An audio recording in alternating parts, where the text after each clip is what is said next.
Ever wonder what it really takes to keep the lights on? Not just, flipping a switch, but the intricate systems and highly skilled people that ensure a city's energy needs are met. Absolutely. It's a fascinating world behind the scenes. Today, we're zeroing in on the fascinating role of nuclear reactor operators. These are the folks who have, quite literally, the power of the atom at their fingertips. And to guide us through this deep dive, we're turning to the insights provided by RoleCatcher.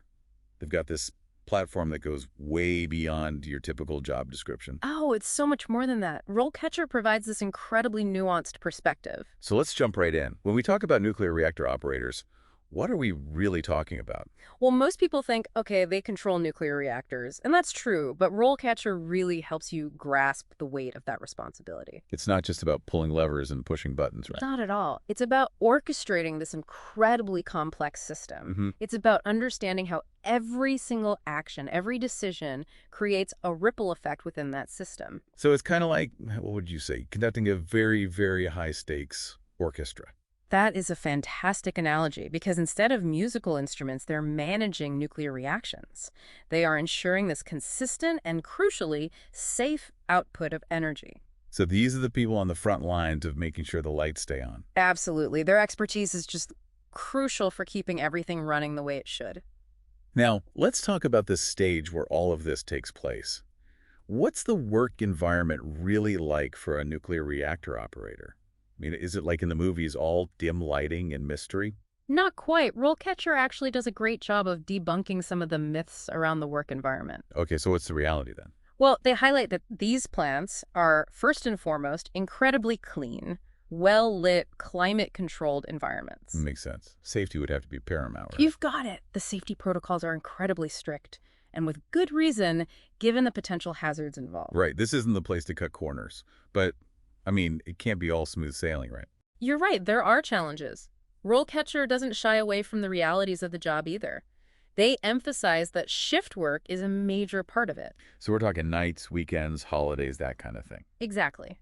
You need to be comfortable with a less conventional schedule, and of course, there's the pressure that comes with the job. Dealing with forces of nature, that's got to be intense. Absolutely, it demands respect.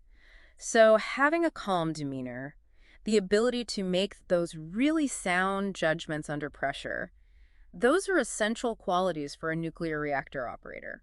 And that leads us to this interesting point that RoleCatcher emphasizes throughout their guide, and that's the importance of what they call softer skills. Oh, absolutely. These personal qualities, they say, are just as crucial as having that technical expertise. Right. You can know the ins and outs of nuclear reactions, but if you lack critical thinking, if you're not an active listener, Or if you crumble under pressure. exactly, then you're not going to thrive in this environment. These softer skills can really make or break you, especially in a high-pressure situation. Can you give us an example of how those softer skills might actually come into play in a nuclear power plant setting? Sure, imagine this.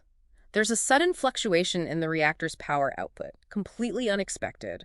Alarms are blaring, the control room is buzzing with activity. Okay, so chaos. Controlled chaos, hopefully. But in that moment, active listening becomes absolutely paramount. So The reactor operator needs to be able to process, very quickly and accurately, information coming from multiple sources, their team, the instruments, their own knowledge of the reactor systems. So it's not just about, like, knowing how to read the gauges. It's understanding what your team is seeing and putting it all together. Yes. And in fact, RoleCatcher describes this incident where miscommunication about a fairly minor valve malfunction Oh, no. almost led to a reactor shutdown. Wow. Thankfully, the senior operator on duty was an excellent active listener. They picked up on a discrepancy between what one team member was reporting and what the instruments were showing. That's incredible. It was subtle, but that attention to detail, that ability to listen critically, averted a potential disaster. That really drives home just how crucial communication, critical thinking, all of that is in this line of work. It seems like having a cool head under pressure is just as important as the technical knowledge. They really do go hand in hand. Now, RoleCatcher also breaks down the career path for somebody who wants to become a nuclear reactor operator. They do a fantastic job of it, actually. And they lay out these steps from starting out to becoming a seasoned pro. So let's trace that journey. Where does somebody even begin on this path? It's not like they just hand you the keys to a nuclear reactor after you graduate, really. That's right. It's a journey. And it usually begins with building a really strong foundation in the STEM fields. Okay, so we're taking nuclear engineering, physics, chemistry. Those are the essentials. Exactly. Those are your building blocks. So you've got your degree, you aced all those classes. What's next? Well, that's where certifications come in. RoleCatcher refers to it as getting your nuclear driver's license. I like that analogy. Yeah, it's actually a pretty apt comparison because these certifications, they really prove you haven't just learned the theory, but you've actually demonstrated this mastery of the knowledge, the skills you need to operate a reactor safely, effectively. So it's like the difference between reading about how to drive a car and actually getting behind the wheel, but obviously the stakes are a little higher here. A little bit, and this is why that real-world experience is just so crucial. RoleCatcher highlights the importance of internships or cooperative programs. Okay, so getting that hands-on experience. Exactly, because those provide aspiring operators with the opportunity to apply what they've learned, but in this really controlled environment working alongside those seasoned professionals. Right, so you're not just reading about a control rod in a textbook. You're actually seeing how it functions within the entire system. Exactly. You're getting a feel for the sights, the sounds, even the smells of a working nuclear power plant. It's all part of it. It's about that practical, hands-on experience. And you just can't replicate that in a classroom. And I imagine that's where those softer skills that we talked about, they really come into play even more.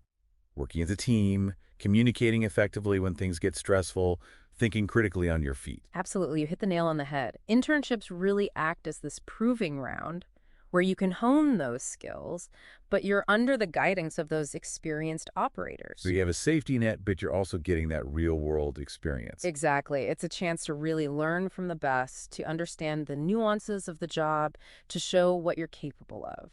So let's say someone's gone through all of this. They've completed their education, they've earned the certifications, they excelled in their internship, they're ready to officially launch their career.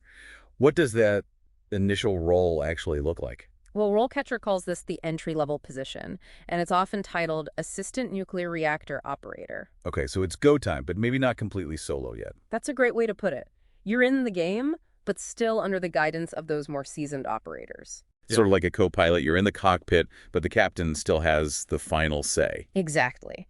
You're assisting with those routine operations, monitoring all those various systems within the plant, really learning the ropes from the ground up. It's a period of intensive on-the-job training. And I bet that's a lot of responsibility right from the get-go. It is, but RoleCatcher really emphasizes that this stage is about proving yourself, showing that you have what it takes to handle the demands of this job. Building that strong foundation. Yes, for future career growth. So let's talk about that growth. Oh. What does the path upwards look like from there? So you've put in the time, you've proven yourself, you've mastered those initial skills. Where does that lead you on this journey? Well, as you gain experience, as you demonstrate your competency, you'd likely move up to the role of junior nuclear reactor operator. Okay, so no more training wheels at that point. Right, you're stepping into a position with more hands-on responsibility. What does that look like day to day? Things like independently monitoring the reactor's core parameters, conducting some of those routine maintenance tasks, even troubleshooting minor issues as they crop up. So you're taking all that knowledge and you're really starting to apply it, make these judgment calls. Exactly. And RoleCatcher, they have this great example of a junior operator who used their problem-solving skills to avert a potential delay. During a routine refueling outage, which, as you can imagine, those are carefully orchestrated. Yeah, time is money in those situations. Absolutely. So there was this technical glitch with one of the fuel handling machines. Oh, no. And this easily could have set the entire schedule back. Yeah, that's the last thing you want. But this junior operator, drawing on their understanding of the system mechanics and their experience from simulations, Okay. they were able to quickly identify a workaround. Wow. They proposed a simple adjustment to the fuel handling sequence that allowed the team to bypass the issue entirely. So they saved the day. They kept that refueling on track. That's a great example of how that theoretical knowledge and that practical experience come together. Absolutely. Because it's one thing to know what to do in a textbook scenario. Right. But out in the field, it's about adapting.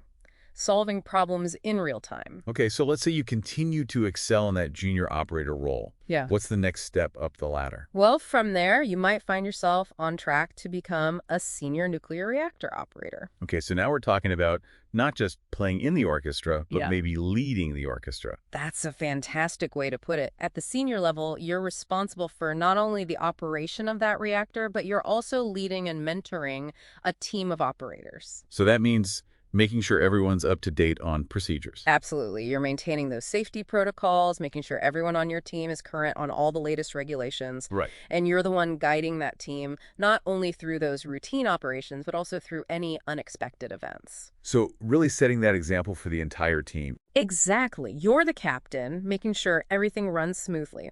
And you're also the one setting the tone, making sure the team has that culture of safety, of precision, of always striving for improvement. It sounds like that requires more than just technical chops. That's leadership. Absolutely. And RoleCatcher emphasizes that this is a role that's only becoming more important as the nuclear energy landscape evolves. How so? Well, as we see older plants being retired, new designs being implemented, there's this increasing need for experienced operators to guide that next generation. To pass the torch, so to speak. Exactly. These senior operators, they're the ones who will be training, mentoring, inspiring the workforce of the future. It's about shaping the future of energy. And for those who are truly passionate about this field, there's one final step on that career ladder. Principal nuclear reactor operator. Okay, so this is the top. This is the pinnacle. What does this role entail? Imagine overseeing the entire operation, but not just day to day, from that big picture, long-term perspective. So thinking years down the line. Absolutely. You're developing those operational strategies. You're ensuring that the plan is in full compliance, not just with current safety regulations, but with anything new that comes down the line. I'm probably working with a lot of different stakeholders too, right? Absolutely. You're acting as a liaison between the plant, the regulatory bodies, even sometimes the public. It's not just about knowing the science at that level. It's about understanding the economics, the environmental impact, the regulatory landscape, all of it. So as you can imagine, it's a demanding role, but for the right person. It's incredibly rewarding. Well, RoleCatcher has definitely given us a lot to think about. It seems like building a career as a nuclear reactor operator, it's a path that demands dedication, this commitment to lifelong learning, and a true passion for this really powerful force. It's not your average desk job, that's for sure. And speaking of things to ponder, RoleCatcher leaves us with a very thought-provoking question. If you were in the control room of a nuclear power plant, what would be your biggest concern, and how would you prepare for it? So to our listeners out there, we'll leave you with that question. What would be your biggest concern? Until next time, keep those brains buzzing, and we'll catch you on the next deep dive.